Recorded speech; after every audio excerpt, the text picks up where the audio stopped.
Picture a world map where one line never gets redrawn, where the red hammer and sickle still flies over Red Square, over the Baltic coast, over the mountains of Central Asia, not as a museum relic, but as the flag of a functioning nuclear-armed superpower, right now, in the present day. For most of the last 3 decades, the collapse of the Soviet Union has felt like an inevitability, something that simply had to happen because communism, we're told, doesn't work. But historians who study the final years of the USSR will tell you something more unsettling. It wasn't inevitable at all. It came down to a handful of decisions, made by a handful of men, over the course of about 72 hours in August of 1991. Changed the outcome of those 72 hours and the entire architecture of the modern world. The European Union, NATO's expansion, the rise of Vladimir Putin, even the global tech industry, could look almost unrecognizable today. To understand how close this came to happening, we need to go back to the mid-1980s, when a relatively young Soviet leader named Mikhail Gorbachev took power and inherited an economy that was quietly dying.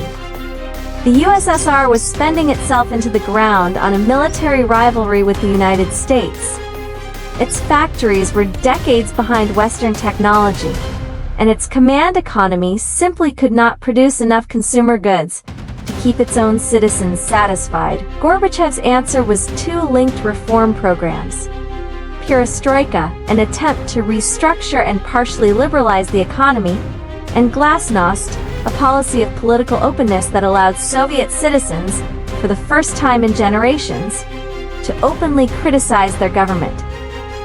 Gorbachev believed these reforms would save socialism by making it more efficient and more humane.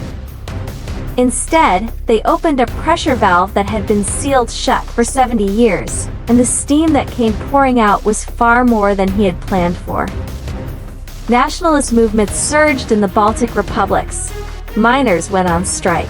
Ordinary citizens began asking out loud why the empire existed at all. By 1991, the 15 republics of the Soviet Union were negotiating a new treaty that would have loosened the Union into something closer to a voluntary confederation. And hardliners in Moscow, generals, KGB officials, and Communist Party loyalists, watched this unraveling with horror. This is the point where our story splits from the one you already know. In the real timeline, on August 19, 1991, a group of these hardliners launched a coup. It placed Gorbachev under house arrest at his vacation home in Crimea, rolled tanks into Moscow, and announced on state television that a state committee on the state of emergency was now in charge, for the good of the nation. For a moment, it looked like it might work. But the coup plotters were disorganized.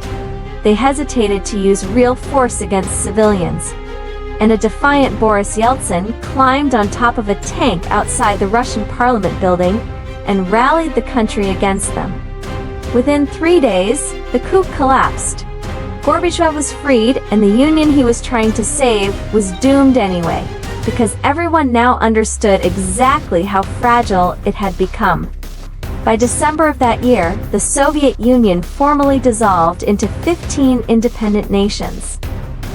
Now imagine a version of August 1991, where the plotters were simply more competent. Imagine they cut all communications out of Moscow completely, arrested Yeltsin before he ever reached that tank, and were willing to order troops to fire on crowds the way the Chinese government had done in Tiananmen Square just 2 years earlier. In this alternate timeline, the coup does not collapse in 3 days. It succeeds. In the immediate aftermath of a successful coup, the Soviet Union does not disappear. It hardens. Gorbachev is quietly removed from power, likely never seen in public again, and the State Committee installs a new hardline government that immediately reverses glasnost. Independent newspapers are shut down. Political dissidents, including the man who would have been Boris Yeltsin, are arrested or exiled to remote regions, a grim echo of the Soviet Union's own Stalinist past. Troops move into the restive Baltic republics, and Caucasus regions to crush independence movements by force. A much bloodier and more prolonged version of the crackdowns that briefly flared in Lithuania earlier that same year. The Union holds together, but only through fear, and the world watches a new Iron Curtain slam back down with a finality that shocks Western leaders who had already started planning for a post-Cold War world. In the midterm, though, the hardliners face the exact same problem Gorbachev did, an economy that cannot function on ideology alone. Here's our first turn, the moment where the story stops going the way you'd expect. A purely repressive Soviet Union, one that simply reverses all economic reform and doubles down on central planning, would likely collapse anyway within a few years. Crushed under the same empty shelves and industrial stagnation that nearly killed it the first time. So the hardliners, if they want to survive, are forced to borrow a playbook from an unexpected place: Communist China. Beijing had already shown by the early 1990s that you could keep an authoritarian one-party political system firmly in place while cautiously opening up market mechanisms, foreign investment, and limited private enterprise. A surviving Soviet regime, desperate for legitimacy and hard currency, likely pivots toward this same model: tight political control paired with careful, state-managed capitalism. Special economic zones open in cities like Leningrad and Vladivostok. Foreign companies are allowed in, but only on Moscow's terms. It is not freedom, it is survival dressed up as strength. This authoritarian capitalist Soviet Union of the 1990s and 2000s becomes something genuinely strange to imagine. A nuclear superpower with state-run internet censorship decades before most of the world even had a public internet to censor. A command economy slowly threaded with pockets of managed capitalism, and a permanent security state watching over both.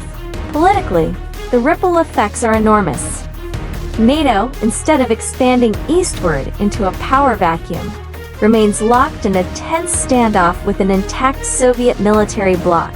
Germany may still reunify, since that process was already in motion by 1990, directly against a hostile, nuclear-armed Warsaw Pact, rather than a collapsing one. And the entire post-Cold War peace dividend that Western economies enjoyed for 30 years, lower defense spending redirected into technology and infrastructure, simply never happens. Defense budgets across Europe and the United States stay elevated indefinitely. The European Union's eastward expansion into Poland, the Baltic states, and Eastern Europe, one of the largest peaceful geopolitical transformations in modern history, either stalls completely or happens only partially, with a heavily militarized border still running roughly along the old Iron Curtain line. Here is our second turn, and it's one that touches almost every household on Earth without anyone realizing the connection. In our real history, the collapse of the Soviet Union triggered one of the largest brain drains in modern history. Tens of thousands of Soviet scientists, mathematicians, engineers, and chess-trained problem solvers left the ruins of the USSR throughout the 1990s, and a huge number of them landed in the United States and Israel, feeding directly into the explosive growth of Silicon Valley and the global technology boom that followed. Search engines, cybersecurity firms, video game studios, and academic breakthroughs in mathematics and physics were quietly shaped by this migration of Soviet-trained talent. In a timeline where the Soviet Union survives, that migration never happens at the same scale. Those scientists stay inside a closed, state-controlled system, meaning the Soviet Union itself develops formidable technical capabilities in areas like cryptography, space technology, and military hardware, but the outside world's technology sector grows up slightly poorer, slightly slower, without that same infusion of expertise. The world you actually live in, down to the specific companies that dominate your phone's home screen, may have been quietly shaped by the empire's collapse in ways nobody advertises. By the 2010s and 2020s, in this alternate world, the surviving Soviet state looks less like the gray uniform empire of Cold War movies and more like a hybrid. A heavily censored internet running parallel to the real one, state media controlling the narrative, while a black market for Western culture, movies and music thrives underground, the same way it did behind the actual Iron Curtain. Economically, the country probably resembles a much larger, much more heavily armed version of modern authoritarian states that blend capitalism with one-party control, its growth real but uneven, its wealth concentrated among a political elite, while ordinary citizens see only incremental improvement. And here is our third and final turn. The one that should make you question whether any of this actually saves the Soviet project at all. Authoritarian capitalism does not resolve the deeper contradiction that doomed the USSR in the first place. The tension between a system that demands total political control and a global economy that runs on information, mobility, and individual initiative. The model this surviving Soviet Union would likely be copying has spent decades managing exactly this tension, tightening and loosening its grip in cycles, never fully resolving it.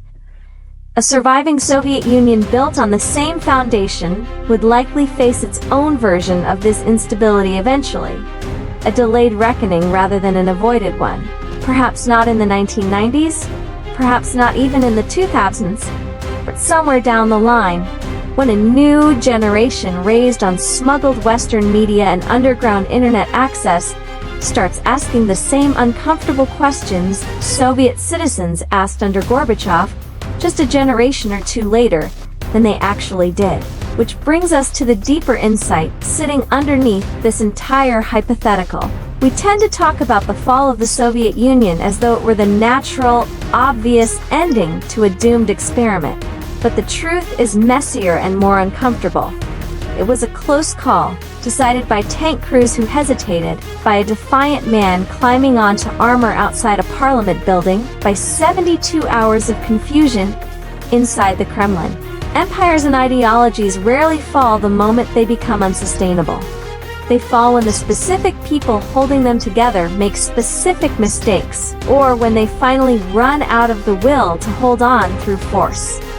Everything else, the economic pressure, the ethnic tensions, the technological stagnation, creates the conditions for collapse, but it takes a human decision in a specific room on a specific day to actually pull the trigger. Historians call these the accidents of history. But maybe accident is the wrong word, because it implies these moments don't matter as much as the grand economic forces around them. In reality, they might matter more. So the next time you look at a world map and take its borders for granted, remember that the line between the world you live in and a very different one was at one point thinner than 72 hours. What other borders on today's map are holding on by a similarly thin thread, waiting for their own version of that August morning in Moscow?